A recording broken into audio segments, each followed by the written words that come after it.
آج کی اس ویڈیو میں جس کردار کا ذکر ہونے جا رہا ہے وہ 1889 میں پیدا ہونے والا شخص ہے جو تاریخ میں ہمیشہ متنازع اور خوفناک شخصیت کے طور پر یاد کیا جائے گا۔ وہ ایک انتہائی دلیر مگر تباہ کن رہنما تھا جس نے جرمنی کو دوسری جنگ عظیم میں دھکیل دیا اور نازی ازم کی وحشت انگیز نظریات کو فروغ دیا۔ جی ہاں، بات ہو رہی ہے ہٹلر کی۔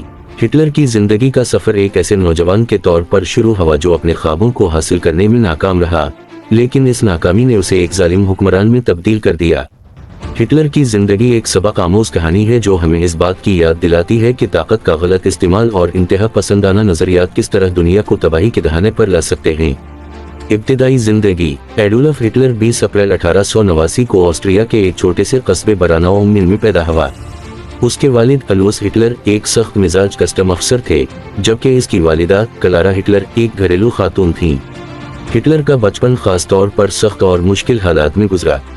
اس کا تعلیمی کیریئر بھی زیادہ کامیاب نہیں رہا اور وہ بار بار ناکامیوں کا سامنا کرتا رہا۔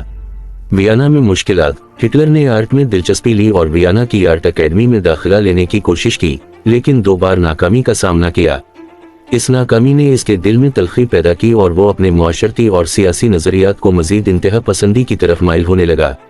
اسی دوران وہ ویانا میں بے روزگار رہا اور اپنے وقت کا زیادہ تر حصہ کتابوں اور سیاست پر غور و فکر میں صرف کرتا رہا۔ پہلی جنگ عظیم۔ 1914 میں جب پہلی جنگ عظیم شروع ہوئی، ہٹلر نے جرمن فوج میں شامل ہونے کا فیصلہ کیا۔ وہ ایک بہادر سپاہی تھا اور اسے کئی فوجی اعزازات سے نوازا گیا۔ جنگ کے دوران اس کی حول وطنی میں مزید اضافہ ہوا اور وہ جرمنی کے خلاف ہونے والے معاہدہ ورسائلز کے فیصلوں سے شدید نفرت کرنے لگا۔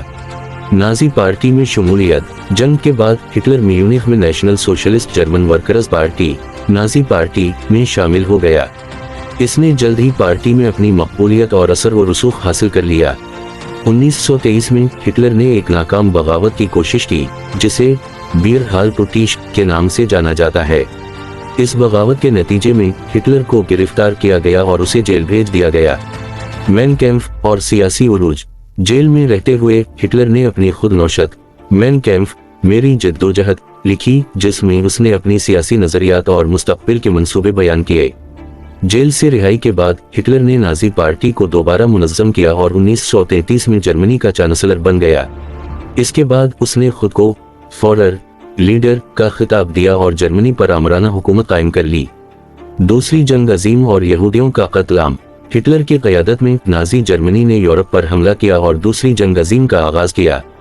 اس جنگ کے دوران ہٹلر نے ہولوکاسٹ کو نافذ کیا، جس کے نتیجے میں تقریباً 6 ملین یہودیوں کو قتل کر دیا گیا۔ یہ تاریخ کا سب سے بڑا نسل کشی کا واقعہ تھا۔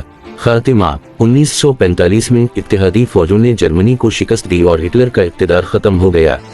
30 اپریل 1945 کو برلن میں اپنے بنکر میں ہٹلر نے خودکشی کر لی۔ اس کے ساتھ ہی نازی حکومت کا خاتمہ ہو گیا، لیکن اس کے جرائم کا اثر آج تک محسوس کیا جاتا ہے۔ نتیجہ۔ ایڈولف ہٹلر کی زندگی ایک عبرت آموز داستان ہے جو اس بات کو ظاہر کرتی ہے کہ کیسے ایک فرد کے انتہا پسند نظریات اور طاقت کے غلط استعمال نے لاکھوں لوگوں کی زندگیاں تباہ کر دیں۔ ہٹلر کی داستان ہمیں یہ سبق دیتی ہے کہ تاریخ کے اندھیرے گوشوں میں جا کر بھی ہم اپنے ماضی سے سیکھ سکتے ہیں تاکہ مستقبل میں ایسے حالات پیدا نہ ہوں۔